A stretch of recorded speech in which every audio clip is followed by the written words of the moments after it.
এত এত কীর্তন হয়, কই পরিবর্তন হচ্ছে না কেন?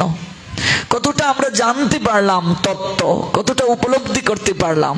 আমি প্রত্যেকের প্রতি সম্মান রেখে কথা বলছি, কীর্তনিয়াদের প্রতিও সম্মান রেখে কথা বলছি, যেন আমার অপরাধ তারা না নেন।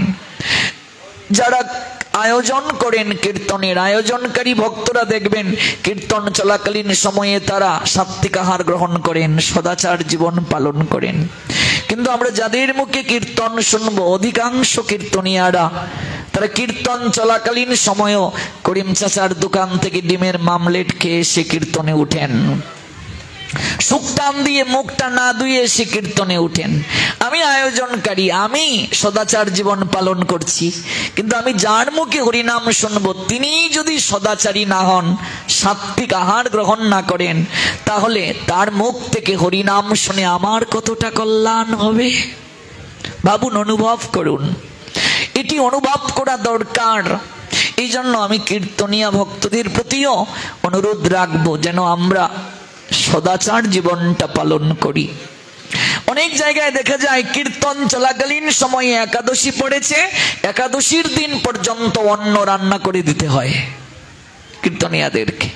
অন্ন আনন্দবাজারে বিতরণ করা হচ্ছে, মহাপ্রভুর আদর্শে কীর্তন হচ্ছে। আপনাদের এখানে হয়তো হয় না, আমি তো সারা বাংলায় ঘুরে বেড়াই, কিন্তু দেখা যাচ্ছে সেখানে একাদশীর দিন অন্ন প্রসাদ বিতরণ হচ্ছে। তাহলে কি পরিবর্তন হবে? পরিবর্তন হতে গেলে সদাচারী ভক্তের মুখ থেকে হরিনাম হরি কথা শুনতে হবে। ভাগবত কার নিকটে গিয়ে শুনবো? বৈষ্ণবের নিকট থেকে, সাধুর নিকট থেকে। সাধুর নিকটে ভাগবত শুনলেই পরিবর্তন সম্ভব, তার আগে কখনো সম্ভব নয়। এজন্য আমি অনুরোধ রাখবো ভাগবত পাঠের সংখ্যাটাকে যেন আমরা একটু বাড়াই। দেখবে পরিবর্তন হবে, সমাজ পরিবর্তন হবে। আর তরুণ তরুণী, যুবক যুবতী যারা, তাদেরকে যেন আমরা পাঠের প্রতি আসক্ত করি, তারা যেন পাঠে এসে বসে। বহু জায়গায় দেখা যায় বয়োজ্যেষ্ঠরা আক্ষেপ করে বলেন, আমরা মারা গেলে মৃদঙ্গে একটু হাত বুলাবার লোক নাই, একটু কীর্তন গাওয়ার লোক নাই, করতালি করার লোক নাই, একটু করতাল বাজাবে, কাশি বাজাবে লোক নাই, ইয়াংদেরকে পাওয়া যায় না। আজকাল লক্ষ লক্ষ টাকা খরচ করে দুর্গা পূজা হচ্ছে, কিন্তু শুধু ডিজে ডিজে ডিজে ডিজে সংস্কৃতি চলছে। এই যে আমরা হরিনাম করে নৃত্য করলাম, দুদিন আনন্দ কি কম হয়েছে? মায়েরাও তো নৃত্য করেছে, অনেক মায়েরা আবার দাঁড়িয়ে দাঁড়িয়ে দেখেছে, লজ্জায় নৃত্য করে না। লজ্জা ঘৃণা ভয় তিন থাকতে ধর্ম নাহি হয়। হরিনাম করে যদি ঘরের বউ নাচে, সমাজ খারাপ চোখে দেখবে? কখনো দেখবে না। কিন্তু আপনি ডিজে চালিয়ে যদি নাচেন, মানুষ খারাপ বলবে কি না? হরিনাম করে যদি ঘরের বউ নাচে, ঘরের মেয়ে নাচে, নাতি নাতনি সবাই মিলে নাচে, কেউ খারাপ বলবে না। মহাপ্রভু বলছেন, আমি 4 জায়গায় থাকি, তন্মধ্যে একটা জায়গা নিত্যানন্দের নর্তন। যারা নিতাই চাঁদের মতো হরিনাম করে নৃত্য করে, আমি তাদেরকে ছেড়ে কোথাও যাই না। আজকে ভাবুন, শরীর সচল আছে, আমার হাত তোলার শক্তি আছে, অথচ আমি একটু হাত তুলে নৃত্য করি না, একটু হরিনাম করি না। যেদিন শরীর অচল হয়ে যাবে, মন চাইলেও এই হাত দুটি আর তুলতে পারবো না। এই জন্য সময় থাকতে যেন আমরা সময়ের সদ্ব্যবহারটা করি। অধিকাংশ মায়েরা মনে করেন ছেলেটাকে বিয়ে করিয়ে দেই, বৌমাকে সংসার বুঝিয়ে দিয়ে তারপর প্রসাদ বুঝি হব। আবার অনেকে বলে, বাবা দায়িত্ব তো রয়ে গেছে, দায়িত্ব শেষ করে নেই তারপর প্রসাদ বুঝি হব। মারে, মরার আগেও দায়িত্ব শেষ হবে না। বলুন তো আমি ভুল বলেছি কিনা? দায়িত্ব এমন এক জিনিস, মরার আগেও শেষ হবে না। সংসার, এটা হচ্ছে মায়ার আবাস ভূমি। আপনি মায়ার সঙ্গে বাস করবেন, মায়া ত্রিগুণাত্মিকা, আপনাকে আঁকড়ে ধরবে না। কি করে ভাবলেন? আমি এক মাসিমাকে বলেছিলাম, ও মাসিমা, সপ্তাহে শুক্রবার সবকিছুই তো বন্ধ থাকে, স্কুল কলেজ ব্যবসা প্রতিষ্ঠান, 2 ঘন্টা একটু গীতা পাঠে আসতে পারো না গো মন্দিরে? মাসিমা বলে উঠলেন, বাবা ফাল্গুনে ছেলেটার বিয়ে, দায়িত্বটা শেষ করে নেই, তারপর এক শুক্রবারও গীতা পাঠে আসা মিস হবে না, আর তোমরা আশেপাশে যেখানেই আসবে তোমাদের সঙ্গেই থাকবো। আমি বললাম, আচ্ছা মাসিমা, দায়িত্ব তো জীবনে কোনোদিন শেষ হয় না, আচ্ছা দেখি আপনার যদি শেষ হয় তাহলে ভালো। জ্যৈষ্ঠে আবার দেখা, কি গো মাসিমা, ফাল্গুনে শুনলাম ঘটা করে ছেলে বিয়ে করালে। ফাল্গুন গেল, চৈত্র গেল, বৈশাখ গেল, জ্যৈষ্ঠ এলো, একদিনও তো গীতা পাঠে দেখলাম না। মাসিমা বলে উঠলেন, বাবা রে, আগে ভালো ছিলাম, ইচ্ছে ছিল শাশুড়ি হব, কলিযুগ বাবা, নতুন বউ হয়ে গেলাম। ঘুম থেকে বৌমার আগে আমাকে উঠতে হয়, রান্না করে বৌমাকে খাইয়ে স্কুলে পাঠাতে হয়, দুপুরের টিফিনটা টিফিন বক্সে দিয়ে দিতে হয়, সারাদিন বৌমা স্কুল করে বাড়িতে আসেন, ছাত্র ছাত্রী পড়িয়ে ক্লান্ত হয়ে যান, রাত্রেও আমাকেই রান্না করতে হয়। বললাম, দায়িত্ব কি শেষ হলো না? মাসিমা কাঁদলেন। আমি বললাম, মাসিমা সবে তো শুরু হলো, আর কদিন পরে কি হবে জানেন? মাসিমা বললেন, কি? যখন হুয়াও হুয়াও হবে, হ্যাঁ, তখন আপনি হবেন কুকুরি। কুকুরি বুঝেন? কুকুর আর কুকুরি যেমন বাড়ি পাহারা দেয়, আপনি কুকুরি। আপনার বৌমা আপনাকে হুয়াও হুয়াও দিয়ে স্কুলে চলে যাবে, আপনি পাহারা দেবেন। তারপর আপনার ওই আদরের নাতি, কখন আমার নাতি কুলে উঠবে, সোনা আমার মনা পাগলু, কখন হ্যাঁ আমার নাতি আমার কুলের মাঝে প্রস্রাব করবে, পায়খানা করবে, কি সুঘ্রাণ,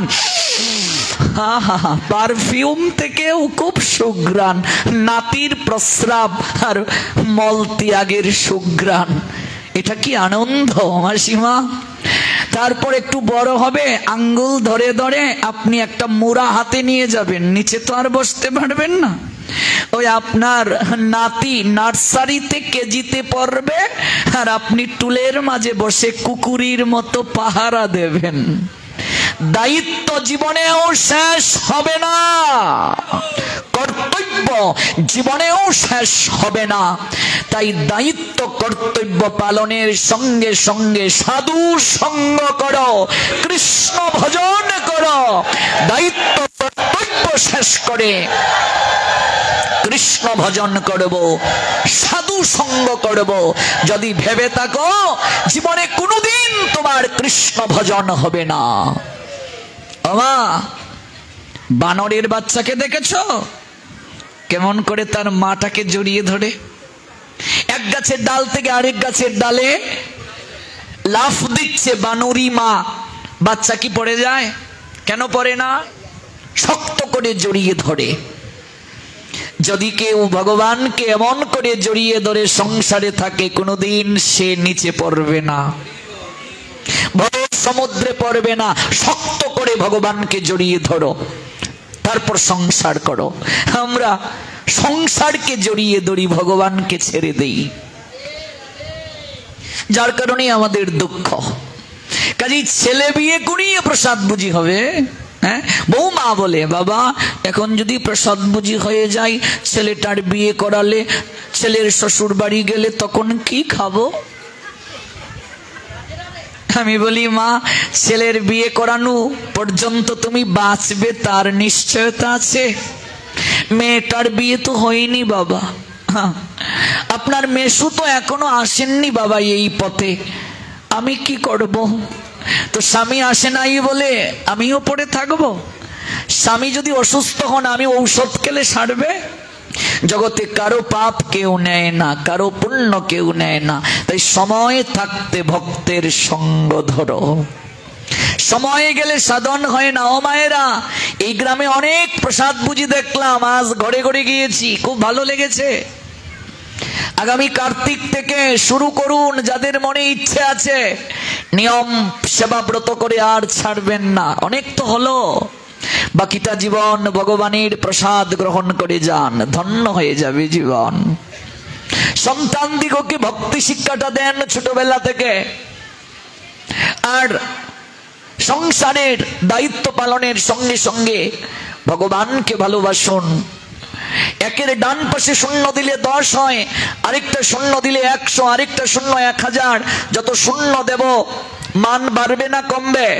বাড়বে। এক যদি সরিয়ে নেই, শূন্যর কোনো মূল্য আছে? ভগবানকে যদি কেউ সংসারে বাদ দিয়ে দেয়, সংসারটা শূন্যের ন্যায় মূল্যহীন। ভগবান আছে, সংসারে সব আনন্দ আছে। ভগবান নাই, জীবনে কিচ্ছু পাবে না, কিছুই সম্ভব নয়। আমি আবারও পুনরাবৃত্তি করে যাচ্ছি মা। রবিবার, বৃহস্পতিবার, অমাবস্যা, পূর্ণিমা, সংক্রান্তি মনে আছে তো? একাদশীর আগের দিন, একাদশীর দিন আর একাদশীর পরের দিন, এই দিনগুলো আমরা শরীর শুদ্ধ রাখবো আর আহার শুদ্ধ থাকবো। আর কি একাদশী ব্রত 8 বছর বয়স থেকে সবাই মিলে করব। মাসের মাঝে 2টা দিন ভগবানের আরাধনা করব। ভগবানের কৃপায় বাকি সব কটা দিন আমরা ভালো থাকতে পারবো। সংসারী মানুষ একাদশী করবে মানে প্রায়শ্চিত্ত করবে। একাদশী একটা প্রায়শ্চিত্ত, শুদ্ধ হলো। শ্রীনাম ভজন আর একাদশী ব্রত এক তত্ত্ব, নিত্য জানি হও তাতে রত। একাদশী ভগবান আর ভগবানের নামের মাঝে কোনো পার্থক্য নাই, অভেদ। একাদশী ভগবানেরই এক প্রীতিময়ী রূপ। মুরা নামক অসুরকে বধ করার জন্য ভগবান একাদশী রূপে আবির্ভূত হয়েছিলেন। এই তিথিকে বলে মাধব তিথি। এই তিথি যত্ন সহকারে পালন করতে হয়। নির্জলা করার চেষ্টা করো, না পারলে শুধু জল খেয়ে করো। এই যে আমরা কিচ্ছু আহার গ্রহণ করিনি, তাই বলে ক্লান্ত লাগছে কি আমাদের? একটু পরে পরে জল পাও। জল পেয়ে একাদশী করলেও একাদশীর কৃপা পাবে।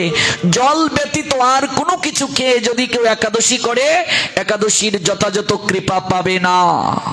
এই জন্য অভ্যাস করতে হবে, অভ্যাসের দ্বারা সব সম্ভব। ভালো পড়াশোনা করলেই ভালো রেজাল্ট সম্ভব। আপনি গোল্ডেন এ প্লাস পাওয়ার ইচ্ছে পোষণ করেন আর পড়াশোনা কম করবেন, তা কি হবে? স্ট্যান্ড পেয়েছেন, আপনি কম পড়াশোনা করেছিলেন, স্টার পেতে গেলে কম পড়াশোনা করলে হবে? যত বেশি সাধনা তত বেশি কৃপা। আর রুটি খেয়ে যারা একাদশী করেছে তাদের একটা একাদশীও হয় নাই। বয়াকার দ মানে কি? বাদ, একাদশী বাদ হয়ে গেছে। যদি কোনো গুরুদেব রুটি খেয়ে একাদশী করে, তাহলে বুঝতে হবে সেই গুরুদেবের মাঝেও ফরমালিন আছে, তিনিও শাস্ত্রের নিয়ম পালন করেন না। তো লুভি গুরু কামি চেলা উভয়ে নরকে গেলা। নিজে আচরণ আগে করে তারপর শিক্ষা দিতে হবে। এক বাবা গোসাই পাঠ করছেন বৈশাখ মাসে, সবাইকে বললেন তোমরা একাদশীতে রুটি খেও না। ঠিক বলেছেন না ভুল বলেছেন? ঠিকই তো বলেছেন, শাস্ত্রের কথা। এবার পাঠ শেষ করে তিনি ডাকছেন তার শিষ্যাকে, পরেশের মা। এখানে পরেশের মা কেউ থাকলে ক্ষমা করবে।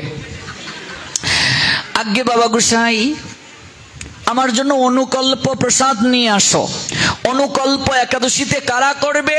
যাদের বয়স হয়ে গেছে, যারা রোগে সুখে আক্রান্ত, যাদের ঔষধ ছাড়া জীবন চলে না, তারা অনুকল্প করতে পারবে। অনুকল্প মানে কি? অনু মানে কি? সায়েন্সের স্টুডেন্টরা বলো, অনু মানে কি? একেবারে কম, একেবারে ক্ষুদ্র। অনুকল্প মানে একেবারে কম। তো অনুকল্প মানে কি? শ্যামার চালের পায়েস। অনুকল্প মানে কি? সবজি বাদামের ভুনা পেট ফাটিয়ে গলা পর্যন্ত। অনুকল্প মানে কি? সাগুর পায়েস। অনুকল্প মানে একেবারে কম। তো আমার জন্য অনুকল্প নিয়ে আসো। তো পরেশের মা শিষ্যা তিনি বৈশাখ মাসের সময় কাঁঠাল, আম, লিচু সব নিয়ে এলেন। বাবা গোসাই বলছেন, ইতা কিতাবে পরেশের মা, তা কিতা আনছস বে? যা যা রুটি লই আয়, রুটি রুটি। বাবা গোসাই আপনি এটা কিতা কইছেন? আপনি না ফাটো কইলা রুটি খাওয়ান যাই তো না? আরে ব্যাক কেলি তো আমি ভক্তরার লেগে কইছি, আমি খাইতাম না। এরকম হলে হবে না। Whatever action a great man performs, common men follow. And whatever standards by exemplary acts, all the world pursue. Said Almighty Creator Krishna, Srimad Bhagavad Gita 3 chapter Karma Yoga 21 verse. Oh my dear Arjuna, please listen attentive. What I say, whatever action a great man performs, common men follow, and whatever standards by exemplary acts, all the world pursue. Yat yat acharati shreshta tattva itara janaho soyat pramanam kurute lokta tanubartate. জগতে শ্রেষ্ঠ ব্যক্তিগণ যা আচরণ করেন, অপর সাধারণ জন তাকে অনুকরণ করেন। তিনি যা জগতের বুকে প্রমাণ রাখেন, সবাই সেটিকে গ্রহণ করে। এই জন্য আপনি আচরে প্রভু জীবের শেখায়, সেই সব সিদ্ধান্ত গীতা ভাগবতে গায়। আগে নিজে আচরণ করতে হবে, আচরণ না করলে হবে না। তো রুটি খেয়ে যারা আমরা একাদশী করেছি, একটা একাদশী হয় নাই, তুলসী গাছের মূলে জল দেব ভেবে আম জাম কাঁঠাল গাছের মূলে জল দিয়েছি। রুটি খেয়ে যারা একাদশী করেছে তাদের উপরে আজকে ঠাঠা পড়ে গেছে, বজ্রপাত পড়ে গেছে। তারা মনে মনে ভাবছে, কি করলাম, আমার একটা একাদশীও হলো না। এবার চেষ্টা করুন জল খেয়ে করার। ওমা, বিজ্ঞান বলছে উপবাসের মাধ্যমে শরীরে কঠিন কঠিন ব্যাধি ভালো হয়, এটাকে ফাস্টিং বলে সায়েন্সের ভাষায়। 24 ঘন্টা সময় ফ্যান চলছে, বন্ধ করলেন না, সারাদিন রাত সপ্তাহের পর সপ্তাহ ফ্যান যদি চলে, কয়েল নষ্ট হওয়ার সম্ভাবনা আছে কি নেই? লাইট সব সময় জ্বালিয়ে রেখে দিলেন, বন্ধ করলেন না, ফিউজ হওয়ার সম্ভাবনা আছে কি নেই? এটা একটা মেশিন, রেগুলার খাবার দিচ্ছেন, ওরও তো একটা বিশ্রাম প্রয়োজন আছে কি নেই? আছে কি নেই? বিশ্রাম প্রয়োজন আছে। এই জন্য মাঝে মাঝে ডাক্তাররা বলছে পাকস্থলীতে খাবার দিও না, একটু বিশ্রাম দাও, একটু রেস্ট দাও, অ্যাক্টিভ থাকবে পাকস্থলী, পরিপাক থাকবে পাকস্থলী। কঠিন কঠিন ব্যাধি ভালো হয় উপবাসের মাধ্যমে। যে যত বেশি ভোগী সে তত বেশি রোগী। ভোগ যত বেশি করবে রোগ তত হবে। এই জন্য ভোগ কমিয়ে করতে হবে। ভোগেরও একটা সময় আছে, ভোগেরও একটা পরিমাণ আছে। ভোগটা স্বল্প পরিসরে করতে হবে। মাসের মাঝে 2টা দিন যদি কেউ না খেয়ে থাকে, শরীরটা পবিত্র হয়ে যাবে, অ্যাক্টিভ থাকবে পাকস্থলী। আপনি যে কোনো ডাক্তারকে গিয়ে জিজ্ঞেস করুন যে উপবাস শরীরের জন্য ভালো না মন্দ, স্বাস্থ্যের জন্য ভালো না মন্দ, এক বাক্যে ডাক্তাররা বলবে উপবাস শরীরের জন্য ভালো। আমাদের আর্য ঋষিগণ এমনিতেই উপবাসের বিধান দেন নাই, বুঝে শুনে দিয়েছেন। অথচ আমরা এমনিতে পেট পর্যন্ত, একাদশীর দিন গলা পর্যন্ত খেয়ে দিয়ে বলি একাদশী করেছো, খেয়ে দিয়ে আবার উপবাস হয় কি করে? খেলে আবার উপবাস হয় নাকি? খেলে তো কখনো উপবাস হয় না। সাগুর পায়েস, সাগুর খিচুড়ি, কত রকমের খাবার, এগুলো খেয়ে আবার উপবাস হয় নাকি? উপমানের নিকটে, বাস মানে অবস্থান করা, না খেয়ে ভগবানের নিকটে অবস্থান করাই হলো উপবাস। এবার আমি না খেয়ে থাকলাম আর ভগবানের গুণকীর্তন করলাম না, তাহলে উপবাস হবে না। শুধু না খেয়ে থাকলেই হবে না, ভগবানের গুণকীর্তন করতে হবে, ভগবানের কথা আস্বাদন করতে হবে। একাদশী রেখে আমি ঝগড়া শুরু করে দিলাম, সিরিয়াল দেখলাম, চ্যাট করলাম না। একটা দিন ভগবানের জন্য, 15 দিনের মাঝে একটা দিন ভগবানের জন্য, আর কারো জন্য নয়। প্রভু এই দিনটাকে বলে তোমার জন্য। মাসের মাঝে 2টা দিন ভগবানকে দিয়ে দাও, ভগবানের কৃপায় 28টা দিন ভালো থাকতে পারবে, মঙ্গল ভাবে থাকতে পারবে, জীবন ধন্য হয়ে যাবে, পবিত্র হয়ে যাবে এই জীবন। এই জন্য ভজনটা যেন আমরা সময় থাকতে করি। সময়ে গেলে সাধন হয় না, সময় গেলে কোনোদিন সাধন হবে না। এখনই একটু ভাবা দরকার, হিসাব দরকার, কি নিয়ে যাব কি নিয়ে? অনেক তো হলো, যাব কি নিয়ে? বিংশ শতকের প্রথম ভাগ লীলাটি সংগঠিত হয়েছে। কোথায় এই লীলা সংগঠিত হয়েছে? বদ্রীনাথ মন্দিরে। নাম নিশ্চয়ই শুনেছেন, চতুরাশ্রমের মাঝে একটি আশ্রম। ঈশ্বরী অনন্য চিত্ত যারা, সত্যি কি তাদের মৃত্যু হয় না? কোনোদিন হয় না। অপরাধে আকীর্ণ এই সংসার হতে উদ্ধার করেন ভগবান তাদেরকে। প্রশ্নটা ঘুরপাক খাচ্ছে। 20 বছরের যুবক যার নাম সুন্দরনাথ। সুন্দরনাথের অন্তরে প্রশ্নটা, সুন্দরনাথ নামে এক যুবক, বয়স 20, ভাগবত পাঠে গিয়েছে। ভাগবত পাঠে গিয়ে শ্রবণ করছে প্রহ্লাদের চরিত্র কথা। সেই প্রহ্লাদের চরিত্র কথায় সুন্দরনাথ কি করছে? অনুভব করতে পারলো, শুনতে পারলো। কি শুনতে পারলো? সে শুনতে পারলো কৌমার কালী হচ্ছে ভজনের উপযুক্ত সময়। প্রহ্লাদ মহারাজ কি বলছেন? ভজন কখন করবে? কৌমার কাল। সে বলল, আমি যুবক বয়সে উপনীত হলাম। যৌবন শক্তি যার আছে এই সময়ই ভজন করতে হয় গো। যৌবন চলে গেলে ভজন হয় না, যৌবন হারালে ভজন হয় না। কথাগুলো শোনার সঙ্গে সঙ্গে তার অন্তরটা গুমড়ে গুমড়ে কেঁদে উঠল। কস্তুরী মৃগ যেমন আপন নাভির সুগন্ধে আচ্ছন্ন হয়ে ইতি উতি দৌড়ায়, সুন্দরনাথের অবস্থাটাও তদ্রূপ হলো। সারা রাত ঘুমাতে পারল না, যে আমার জীবনের 20টি বছর কেটে গেল, আজও তো আমি একটিবারও ঈশ্বর আরাধনা করলাম না। একটা ভাগবত পাঠ তার চেতনাকে পরিবর্তন করে দিল। একটা ভাগবত পাঠ তার অন্তরটাকে ভাবিয়ে দিল, অনুভব করিয়ে দিল।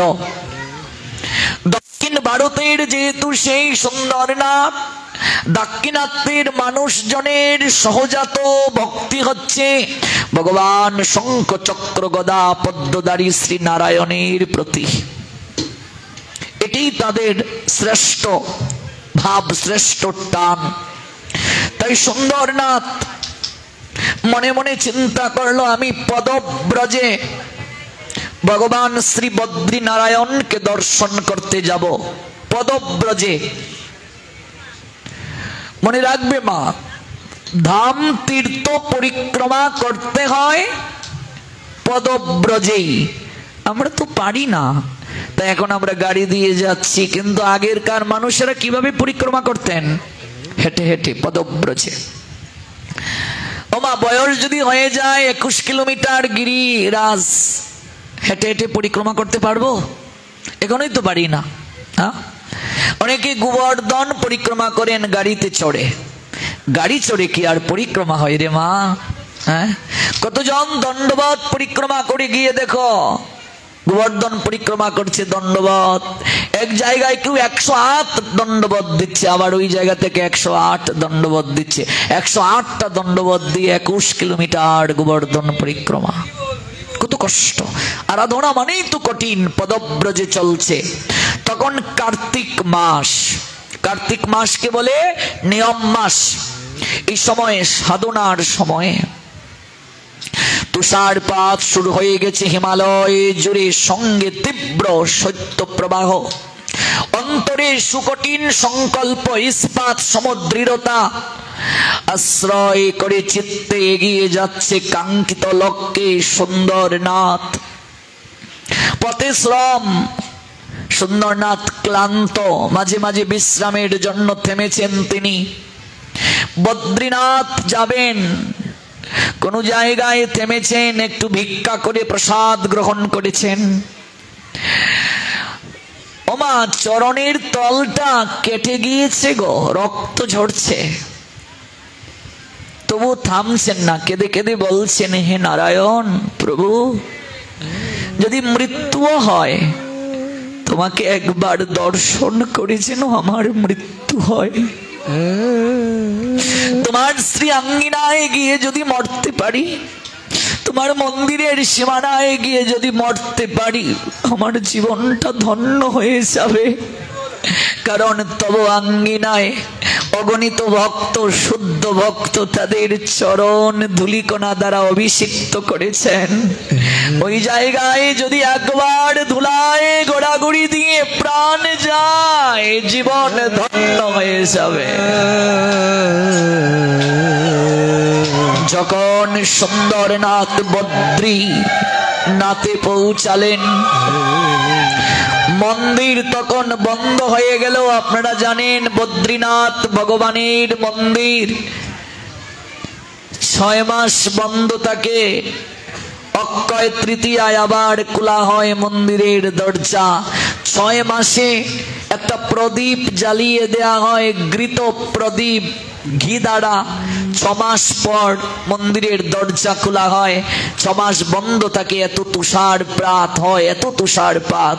যদি কোনোদিন যাওয়ার সৌভাগ্য হয়, আজকের এই লীলাটা জেনে যান। জীবনে একবার হলেও দর্শনে যাবেন। কি অপূর্ব জায়গা গো, কেদারনাথ আর বদ্রীনাথ, এই দুটো জায়গায় বিশেষ করে আমাদের যুবকদের স্বপ্ন থাকে এই জায়গাগুলোতে যাওয়ার। এটা শুধু দেখার জন্য নয়, ভক্তি ভাব নিয়ে যেন আমরা যাই। না একটু ঘুরে আসবো এই ভাব নিয়ে গেলে হবে না। ঘুরে আসবো ভাব নিয়ে গেলে কি লাভ হবে? চন্দ্রনাথে মানুষ ঘুরতে যায়, পাহাড়ের ভিউ দেখতে যায়। ওরে বোকা, পাহাড়ের ভিউ দেখতে চন্দ্রনাথ গিয়ে কি হবে রে তোর? মাধবকুণ্ডে যায় মানুষ ঝর্ণায় স্নান করত, হই হুল্লুর করত না, ভক্তি ভাব নিয়ে। বদ্রীনাথ এবং কেদারনাথ এই দুটো ধাম আমার দর্শনের সৌভাগ্য হয় নাই এখনো। ইচ্ছে ছিল যাওয়ার, যদি কোনোদিন কৃপা হয়ে যাব। গত তারিখে ইচ্ছে ছিল, কিন্তু যাওয়া হলো না। যেদিন ভগবান শ্রী শঙ্খ চক্র গদা পদ্মধারী কৃপা করে নেবেন, বদ্রীনাথ কৃপা করবেন, হয়তো যাওয়ার সুযোগ হবে। ভগবান শঙ্খ চক্র গদা পদ্মধারী ভগবান শ্রী নারায়ণ তিনি মন্দিরে পুজো গ্রহণ করছেন। মন্দিরের দরজা বন্ধ হয়ে গেল প্রচন্ড তুষারপাতের কারণে। যখন গিয়ে সুন্দরনাথ পৌঁছালেন, মন্দিরের প্রধান পুরোহিত, যার নাম রাওয়ালজি দরজাটা বন্ধ করে চাবিটা হাতে নিয়ে তিনি উঁচু পাহাড় থেকে ধীরে ধীরে নামবেন। সুন্দরনাথ তখন করজুড়ে বলছেন, হে পুরোহিত ঠাকুর, আমি বহুদূর থেকে এসেছি পদব্রজে একটিবার ভগবান বদ্রী নারায়ণকে দর্শন করার জন্য। আমি ক্ষুধা তৃষ্ণায় কাতর, একটিবার আমার পায়ের দিকে তাকিয়ে দেখুন, ক্ষত হয়ে গেছে। এমন এক সময় এলাম, মন্দিরের দরজা বন্ধ হয়ে গেল। আমি কি প্রভুর দর্শন পাবো না? পুরোহিত ঠাকুর বললেন, বাবা এসেছে তো ঠিকই, কিন্তু এই মন্দিরের তো একটা নিয়ম আছে বাবা। মন্দিরের দরজা শৈত্য প্রবাহের কারণে বন্ধ হয়ে গেছে, 6 মাস পর আবার খোলা হবে। আমি নিয়ম লঙ্ঘন করতে পারবো না, তুমি 6 মাস পরে এসো। আর শীঘ্র করে নেমে যাও, দেখো তুষারপাত হচ্ছে, তুমি বরফে আটকা পড়ে যাবে। দেখো যত যাত্রী আছে সবাই নেমে যাচ্ছে, সিগন্যাল দেয়া হয়েছে, তুমি নেমে যাও, নেমে যাও। বাবা আমার আর নিচে নামার যে শক্তি নেই, একটিবার কৃপা করে প্রভুর চন্দ্র বদনটা আমায় একটু দর্শন করে দিন। আমি চলে যাব, আমি একটু দর্শন করে যেতে চাই। না না, তা হয় না, তোমার কারণে নিয়ম লঙ্ঘন করতে পারবো না। চলো আমার সঙ্গে চলো, নিচে নামবে না? আমি যাব না। যাবে না? তাহলে এখানে পচে মরো, আমি চাই।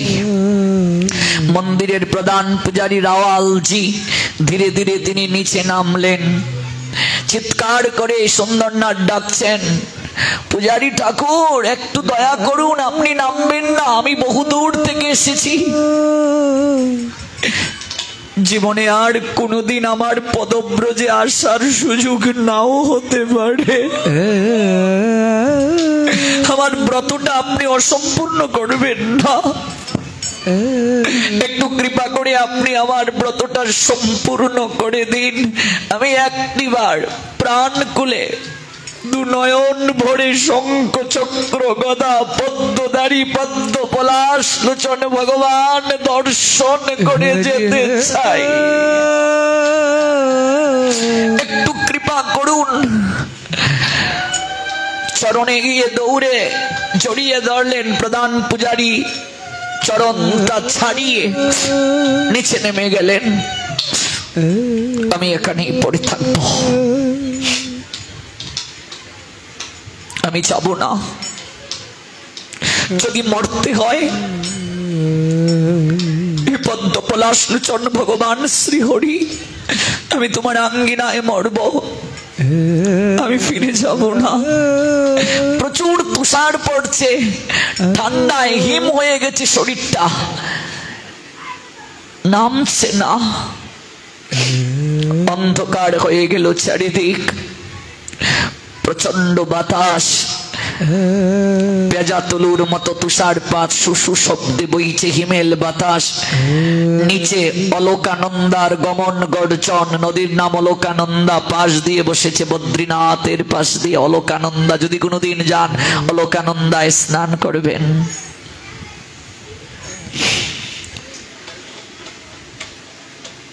প্রায় অনেকটা অজ্ঞান হওয়ার নিয়ায় আর স্থির থাকতে পারলেন না ভগবান। সুন্দরনাথের নয়নের চলে আর স্থির থাকতে পারলেন না। আজ তিনি বিগ্রহ থেকে প্রকাশিত হয়ে প্রধান পূজারী রাওয়ালজির বেশ ধারণ করে সুন্দরনাথের কাছে এসে বলছেন, সুন্দরনাথ, আমি তোমার কাছ থেকে চরণকে ছাড়িয়ে নিচে নেমে গিয়েছিলাম, আমি শান্তি পাইনি, তাই আমি আবার উঠে এসেছি তোমাকে ভগবান দর্শন করানোর জন্য। উঠে এসো সুন্দরনাথ, আসো তোমায় দর্শন করিয়ে দেই। সুন্দরনাথ অবাক হয়ে গেল। একটু আগে আমি যার কণ্ঠস্বর শুনলাম, কিন্তু এখন তো সেই কণ্ঠস্বরটার মাঝে এত মায়া, আগে তো এত মায়া ছিল না। এই অন্ধকারের মাঝে একটা জ্যোতি যেন শরীর থেকে নির্গত হচ্ছে। যখনই সুন্দরনাথকে স্পর্শ করলেন, তার সমগ্র ক্লান্তি শ্রান্তি কোথায় যেন দূর হয়ে গেল।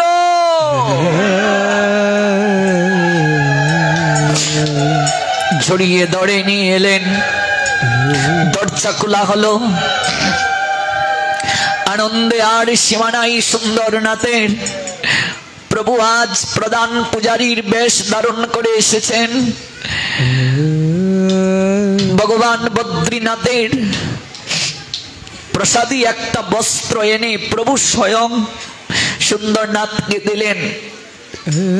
তুমি পরিবর্তন করে আসো, বসন পরে আসো, তুমি তো ক্ষুধা তৃষ্ণায় কাতর, একটু প্রসাদ তোমায় দেব। প্রসাদ দিলেন সুন্দরনাথ। প্রসাদ স্পর্শের সঙ্গে সঙ্গে আনন্দে আত্মহারা হলো। জীবনে কত প্রসাদ পেলাম, এত অমৃত হয়নি। সাত্বিক বিকার দেখা দিল তার সর্বাঙ্গে, আনন্দে পড়ে গেল তার অন্তর। রাওয়ালজি ভগবানের রূপ, রাওয়ালজি।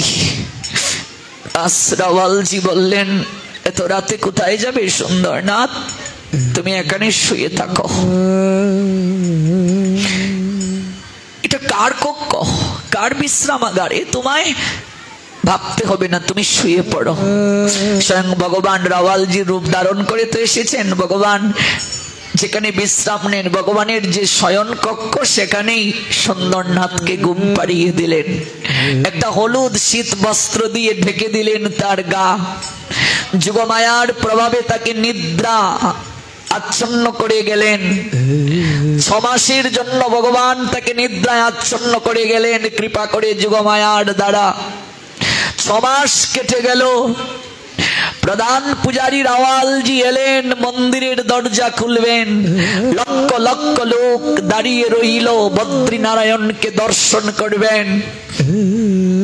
মন্দিরের দরজা খুলে শয়ন কক্ষের দিকে যখন পূজারী গেল, গিয়ে দেখে হলুদ শীত বস্ত্র দ্বারা আচ্ছাদিত কে জানি একজন শুয়ে আছে। পূজারী কাছে গিয়ে দেখলেন, এই তুমি কে? তুমি এখানে শুয়ে আছো প্রভুর বিছানায়, দরজা তো বন্ধ ছিল, কি করে ঢুকলে? সুন্দরনাথ বলল, পূজারী ঠাকুর, আপনি আমায় চিনতে পারেননি? আপনি তো গত রাতে আমাকে এই জায়গায় শয়ন করিয়ে গেলেন। বলো কি? 6 মাস মন্দিরের দরজা বন্ধ ছিল, আমি তোমায় গত রাতে এই জায়গায় শয়ন করিয়ে গিয়েছি। দেখো যোগমায়ার প্রভাবে 6 মাস কেটে গেল। হ্যাঁ, তোমায় তো আমি চিনতে পেরেছি, তুমি সেই ছেলেটি না? মন্দিরের দরজা যেদিন বন্ধ হবে সেদিন তুমি এসেছিলে, আমার চরণে দড়ি কেঁদেছিলে। দরজা আমি খুলবো না বলেছিলাম, আমি নিচে নেমে গিয়েছিলাম, তোমায় বলেছিলাম নামার জন্য, তুমি ভেতরে কি করে ঢুকলে? এই 6 মাস পর দরজা খুললাম, তুমি বললে গতকাল। সুন্দরনাথ অবাক হয়ে বলছেন, কি বলেন পূজারী ঠাকুর?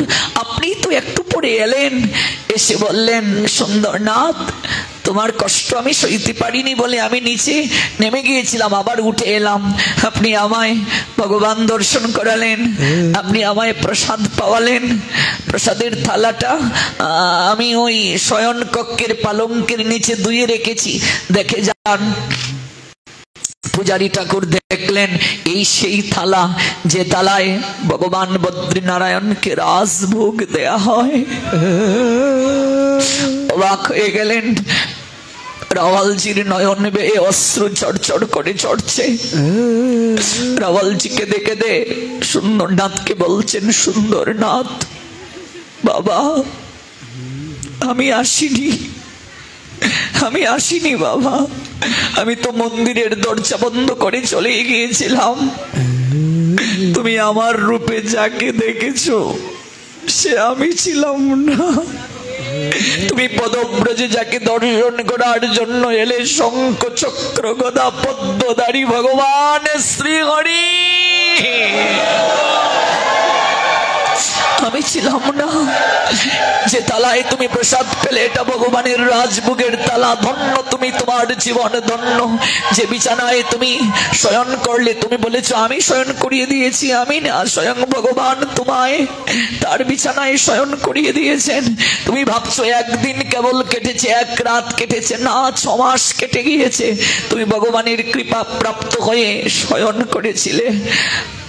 সুন্দরনাথ, আমি এতটা বছর প্রভুর সেবা দেই, আমি এতটা বছর প্রভুর শৃঙ্গার করি, আমার জীবনে সেই সৌভাগ্য হয়নি। সুন্দরনাথ, তুমি ভগবান দর্শন করলে, আমায় ক্ষমা করো, আমি তোমায় চিনতে পারিনি। একটিবার তুমি কৃপা করে আমার প্রণাম গ্রহণ করে তোমার একটু চরণের ধুলি আমার মস্তকে দাও, আলিঙ্গন তারা জীবন ধন্য করো। এই বলে প্রধান পূজারী রাওয়ালজি সুন্দরনাথকে প্রেমালিঙ্গন করলেন। লক্ষ লক্ষ ভক্ত মন্দিরের আঙ্গিনায় দাঁড়ানো ছিল, অপেক্ষা করেছিল ভগবান বদ্রীনারায়ণের দর্শনের জন্য।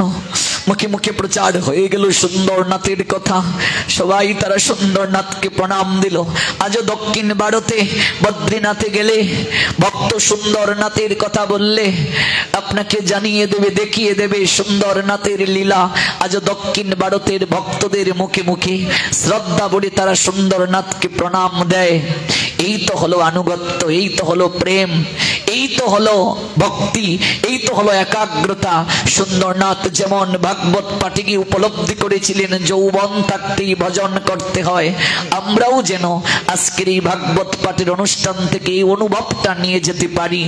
পরে করব, জীবনে করা হবে না, আজ থেকেই শুরু করব, আজ থেকেই একটু একটু করে ভক্তি যাজনে প্রবৃত্ত হব, জীবন ধন্য হয়ে যাবে, হয়তো কি প্রেম লাভ হবে। আজকের একাদশী তিথি এই ভাগবত যজ্ঞানুষ্ঠান আমাদের চিত্তে কৃষ্ণ প্রেমের বীজ বপন করুক, অঙ্কুরিত করুক, পল্লবিত করুক, পুষ্পিত করুক, সবার মঙ্গল হোক। আবার যদি কোনোদিন আসার সৌভাগ্য হয়, বিস্তৃতভাবে আমরা শ্রবণ করব। এই 3 দিন ব্যাপী ভগবানের কথা আস্বাদনে আমার অনেক ভুল ত্রুটি হয়েছে, আপনারা আমাকে অধম জেনে মার্জনা করে দেবেন। আবার হবে তো দেখা, এই দেখাই শেষ দেখা নয় তো। আমি কৃতজ্ঞতা নিবেদন করছি আয়োজনকারী ভক্তবৃন্দের প্রতি। আপনারা কৃপা করে 5 মিনিট হরিনাম করে যান। হয়তো কি কৃষ্ণ প্রেম ভক্তি গুণগানে প্রবৃত্ত থাকুন। ভাগবতের দক্ষিণা ভক্তরে আপনাদের কাছে যাবে।